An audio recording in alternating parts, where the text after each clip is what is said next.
Jakarta, CNN Indonesia Konferensi Meja Bundar KMB yang dalam bahasa Belanda disebut dengan Nederland Indonesia Ronde-Tafel-Konferentie dilaksanakan di Den Haag, Belanda pada 23 Agustus hingga 2 November 1949. KMB dilakukan oleh perwakilan Republik Indonesia Serikat, RIS Belanda, dan Bijenkom for Federal Overleg BVO sebagai perwakilan berbagai negara yang dibentuk oleh Belanda di Kepulauan Indonesia. Beberapa delegasi pemerintah Indonesia dan Belanda mengisi konferensi ini, yaitu delegasi dari pemerintahan Indonesia adalah Muhatta. Delegasi Belanda dipimpin oleh Mar Stephen serta delegasi BVO diwakilkan oleh Sultan Hamid II. Latar belakangnya, KMB merupakan upaya diplomasi yang berbuah keberhasilan pembebasan Indonesia dari Belanda. Sebelum KMB, Indonesia dan Belanda sudah beberapa kali mengupayakan kemerdekaan melalui diplomasi. Pada 1946 dilakukan perjanjian Linggarjati. Kemudian pada 1948 dilakukan perjanjian Renville. Dan pada 1949 perjanjian Roem-Royen. KMB sendiri menjadi salah satu kesepakatan dalam perjanjian Roem-Royen. Tujuannya adalah mengakhiri perselisihan Indonesia dengan Belanda. KMB bertujuan menyelesaikan sengketa Indonesia dan Belanda seadil dan secepat mungkin. Indonesia ingin jalan dan cara penyerahan kedaulatan yang sungguh, penuh, dan tidak bersyarat kepada negara Indonesia Serikat, sesuai dengan pokok-pokok persetujuan Renville. Para pihak yang turut serta dalam KMB mengupayakan agar KMB dapat dimulai pada 1 Agustus 1949. Mereka berharap konferensi diselesaikan dalam waktu 2 bulan. Kemudian persetujuan yang dihasilkan KMB diusahakan selesai dalam waktu 6 minggu. Pelaksanaan Konferensi Meja Bundar. Konferensi Meja Bundar dilaksanakan di Den Haag, Belanda pada 23 Agustus hingga 2 November 1949. Pelaksanaannya dilakukan di gedung Ridderzaal Bangsa Kesatria, Den Haag, Belanda, yang ditandai oleh sambutan dari 5 delegasinya, yaitu 1. Pidato sambutan Perdana Menteri Belanda Dr. Wilders.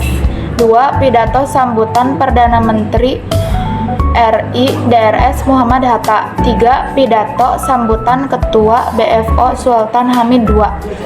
4. Pidato sambutan Menteri Seberang Lautan Belanda Mr. J.H. van Mershoven.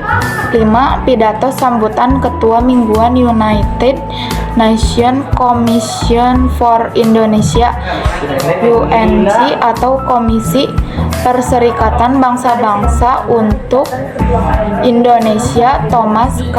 Critley. Isi Konferensi Meja Bundar. Hasil dari Konferensi Meja Bundar adalah sebagai berikut. Republik Indonesia Serikat dibentuk sebagai negara serikat yang masih terikat dengan Belanda di bawah kepemimpinan Ratu Belanda. Belanda akan menyerahkan kedaulatan kepada RIS paling lambat pada akhir tahun 1949. RIS akan bertanggung jawab atas semua hutang bekas Belanda Hindia. Penyelesaian masalah kedudukan Irian Barat akan ditentukan dalam waktu 1 tahun setelah penyerahan kedaulatan. Pasukan tentara kerajaan Hindia Belanda akan bergabung dalam pasukan angkatan perang RIS dan secara bertahap akan mengambil alih penjagaan keamanan di seluruh wilayah RIS. Tokoh Indonesia yang mengikuti Konferensi Meja Bundar. Kepemimpinan delegasi Indonesia dalam Konferensi Meja Bundar adalah Muhammad Hatta, sedangkan para anggotanya yaitu Muhammad Roem, Supomo, Johannes Ali Suyono, Dr.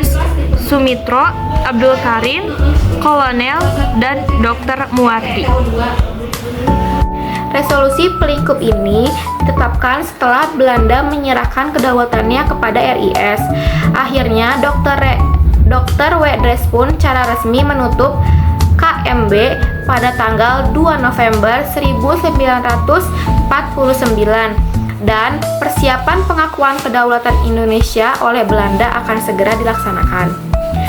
Hasil dari konferensi meja bundar setelah melakukan beberapa proses pembahasan oleh delegasi terkait, konferensi ini berhasil menghasilkan beberapa persetujuan, yaitu sebagai berikut.